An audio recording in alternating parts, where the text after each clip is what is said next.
Have you ever stopped to think about why a cluttered room makes you feel kind of stressed? Or why a walk through a forest seems to just reset your brain? Well, it turns out there's this powerful, invisible force at play. A deep, deep connection between our surroundings and our minds. So let's dive into this fascinating world and see just how much our environment is shaping us every single day. No, really, just for a second. Look around you. Where are you? Is the room bright and open, or is it kind of small and dark? Can you see any plants? Is it quiet?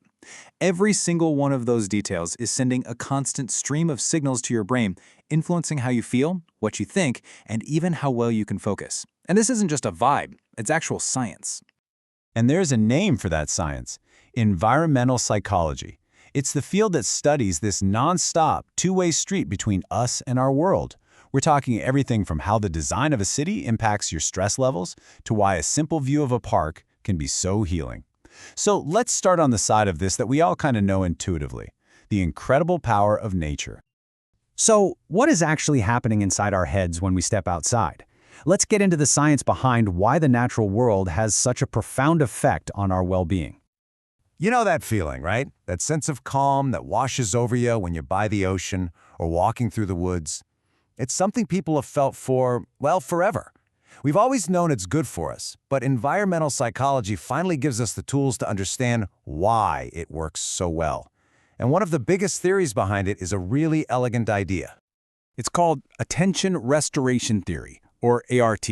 Okay, so the basic idea is this. Our modern lives, with all the emails, the notifications, the deadlines, they drain a specific kind of mental resource called directed attention. It's the kind you have to force.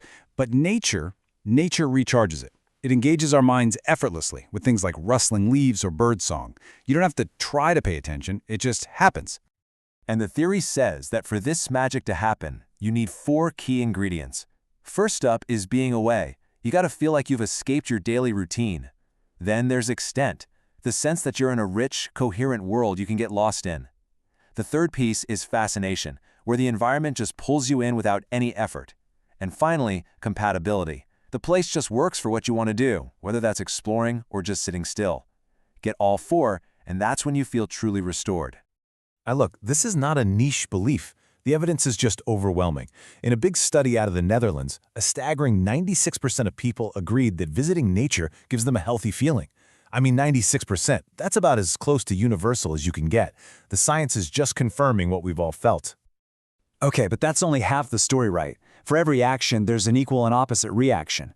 So what happens when we leave the calm of the natural world and look at the places where most of us actually live and work? So, yeah, if nature's like a charger for our mental batteries, our built environments are often the things that drain them flat. And there's a term for this: environmental stress. It's what happens when the demands of your surroundings are just more than your brain can handle.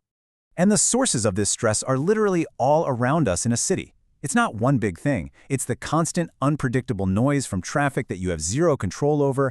It's the feeling of being crowded, which research shows actually spikes our stress hormones. It's the subtle, day-in, day-out stress of living in a poorly maintained building or a neglected neighborhood. Each one of these is like a little withdrawal from your mental bank account.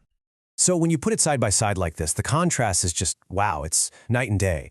On one side, you have nature, which helps us recover from stress, brings back our focus, and even makes us more social. And on the other, you have built environments that can literally cause chronic stress, mental fatigue, and even push people to withdraw from each other.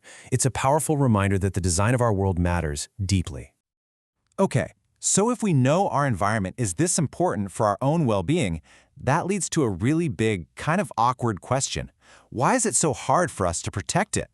Well, it turns out the answer has a lot to do with the quirks of our own minds.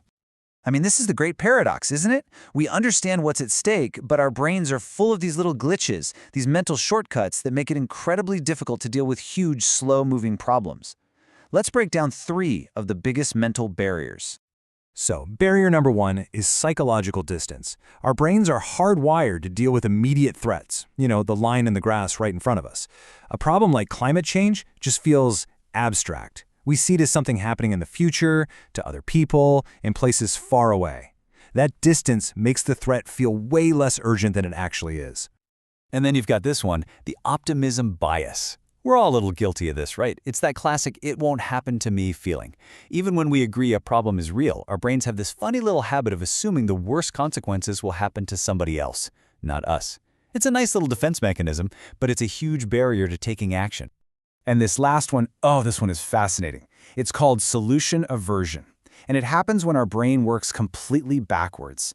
Let's say we really don't like a proposed solution to a problem, like a new tax. Our brain's weird response is to start subconsciously denying the problem even exists in the first place.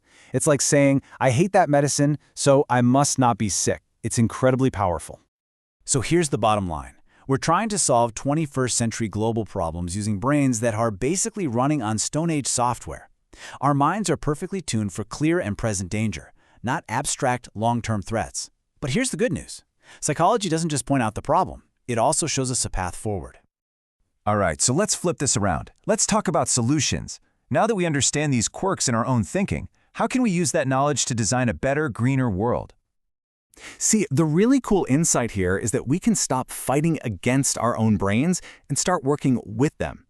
We can actually design prompts, systems, and incentives that nudges in the right direction, making the sustainable choice the easy, obvious choice. And research shows us a few simple strategies that are super effective.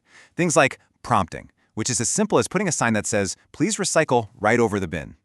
Or commitment, which taps into our desire to be consistent. Once you publicly pledge to do something, you're way more likely to do it. Feedback, like an energy bill that shows you how you compare to your neighbors, makes the invisible visible. And goal setting just gives us a clear target to shoot for. But it's not always about just giving people more information. Sometimes the most powerful changes are structural. They change the actual context of the choice you're making, so doing the right thing becomes almost automatic. And you want to see a perfect real-world example of this? Look at Oregon's famous bottle bill from back in the 70s. By adding a tiny financial incentive, just a 5-cent rebate, they didn't try to change people's values. They just changed the game. And the result? The return rate shot up to 90% practically overnight. It was a massive success.